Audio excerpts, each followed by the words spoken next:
at the moment, what gives you the most meaning after all you've been through, and now Yeah. where you're heading? Yeah, for sure. So it's the most recent business that I've been a part of starting is my treatment center, or not mine, but our treatment center here locally, and it's a men's only treatment facility. And we've tailored this program to to really incorporate a lot of one-on-one as well as group therapy. We've got a lot of physical fitness is a big part of our program. We get them doing combat sports, yoga, sound healing, meditation, massage. Like it's a very holistic experience. But for me, my piece of that is that I get to go in as a counselor and share my experiences and listen to other people who are in very early days of recovery. They're at a treatment center, so it's like, some of them are 3 days, like they're a couple days from their last drink or their last drug that they've taken. Um, and it's that, again, like you spoke of, it's that service piece for me. I get to wake up every morning, go to a place where there are people that are willing to listen to, to me share my story and my experiences. And I get to be a part of transforming somebody's life. And not only that, like, so one of the beautiful things about that is, I can, in front of my eyes, I watch a human being transform into somebody who is usually frail, depressed, um, suicidal, broken, absolutely broken emotionally, physically, and spiritually. And I get to watch them grow over the period of a month or 2 months to a person who holds their head up high, walks with confidence, shares their story with no shame and no fear of judgment, who can go into, you know, a job interview and be proud of where they've come from, be proud of, and like not to run away from the fact that they were a drug addict or an alcoholic, but to use that as, the biggest thing that I've learned is that, those of us who have asked for help and who have changed our lives, our addiction has actually become our greatest strength. And not that the addiction becomes the strength, but the willingness to change and the transformation that we make, we gain our biggest tools and our biggest strengths through that process, and we get to carry those through the rest of our life. And I don't know anybody who isn't touched in one way, shape, or form by addiction, whether it's a family member, a friend, a partner, a son, a daughter, boyfriend, girlfriend, somebody in everybody's life is touched by addiction. So these stories that that we carry in now in recovery, um, they can be shared with everybody, and we don't have to be. I teach these guys, um, we don't have to be ashamed of where we came from, because look where we are today. Yeah. And kind of that piece that you were talking about too, it's about being able to say, even though it took me longer than it should have, to say, I'm proud of where I came from, I'm proud of who I am today, and I wouldn't be this person, I wouldn't know the strength that I had today had I not gone through all the trials and tribulations of the past. You mentioned you get to be a counselor, and I thought, wow, Chris started training for that role when he was 13 years of age. Yeah. But did you actually have formal training as well to be a counselor? Like did you, I as part of, Yeah. sorry, go on. Yeah, I'm sorry to cut you off. So yeah, I do have some certificates in it. Yeah. And it's not as many as some people have, like not as I'm not a psychologist or a therapist by any means, but I have certificates in like peer support and counseling specific to addictions.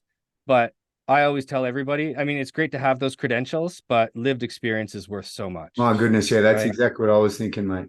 So, Yeah. so just almost as a way to help those that are listening to this podcast at the moment, and your story, and as you said, everybody's touched by it. Like, no one's immune from this, and if Mhm. I imagine if they are, then maybe it's coming, and it's hard to know. Like, just go back to it's hard for me. I didn't know what to do with that man this morning. Like, and to be honest, Chris, it's probably embarrassing. I've walked past that guy many times before, but today was the day that I looked at him more, which is Okay. almost shameful for me, isn't it? But when someone comes to me, air quotes, someone that's listening to this and they say someone has addictions or they have a challenge, a mental health issue that we feel is beyond us, what's the best thing that we can do? If the person indeed chose me, for example, if someone came to me, could you give some guidance on how I should behave? Because it's gnarly, it's scary because you're thinking, well, this person is in a precarious position. If I do the wrong thing, will that harm them? Or do you know what I mean? Like what I would be know the what you're guidance saying. that you Yeah. would give? My guidance with that is that the best thing to do is be a listener. Mm, Be a listener. That we oftentimes we want somebody to listen, and I guess it's to practice compassionate listening.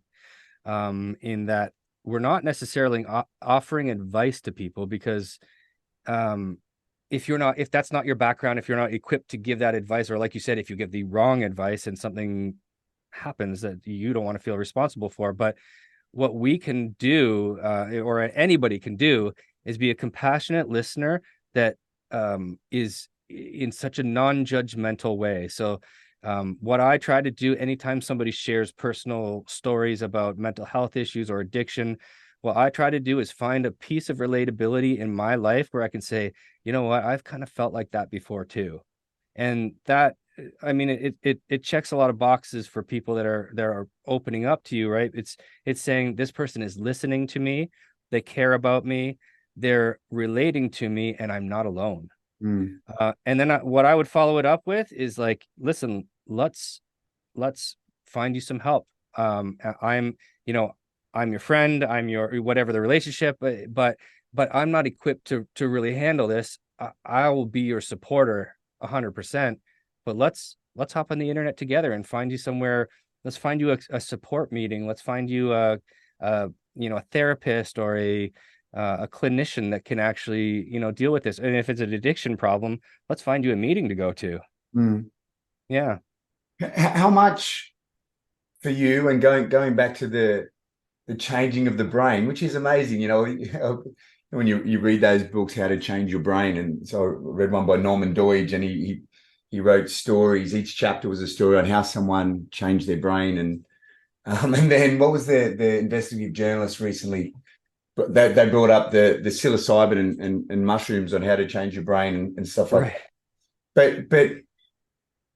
But from an addiction perspective, can microdosing be a poison that can put you back in? You know what I mean? Like when they talk about uh, a trip, which can change your brain, it seems. When I've never done it, to be honest, but I've read Yeah. about it.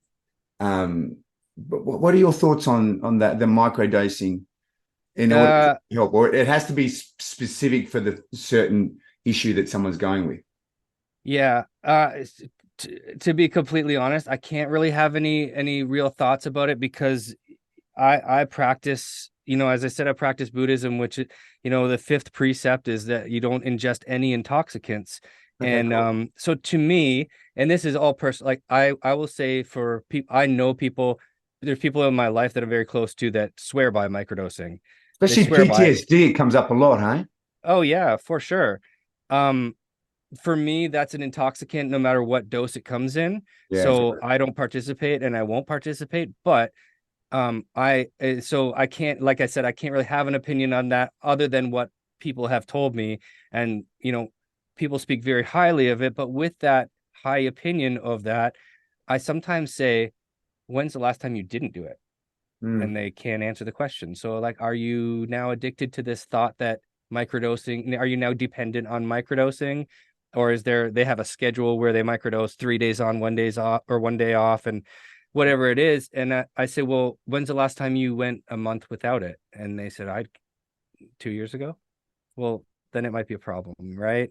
So that's sort of my thought on it. I don't have any direct experience, so I can't really say. yeah, Um, but I do always say, everyone's got their own journey and everybody has their own, um, whichever modality of healing a person chooses. I think it's great if that's what works for the individual. Um, it's just not part of my life. Yeah. got it. And then, how we say we all have our own addictions. Hmm.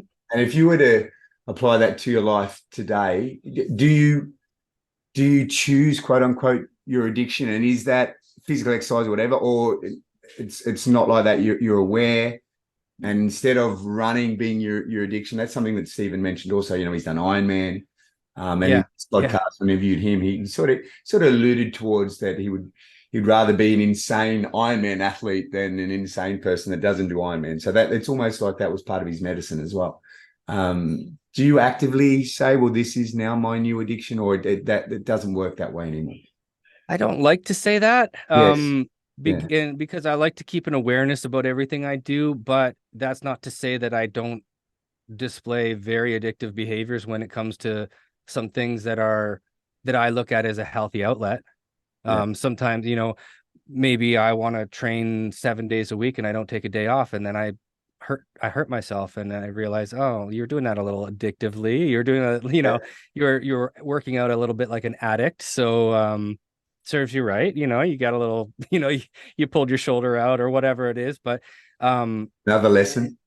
another lesson. But addiction can it could pop up in any way, shape, or form. People are addicted to their phones. People are addicted. There's some people that, and I think most of us are addicted to our own minds.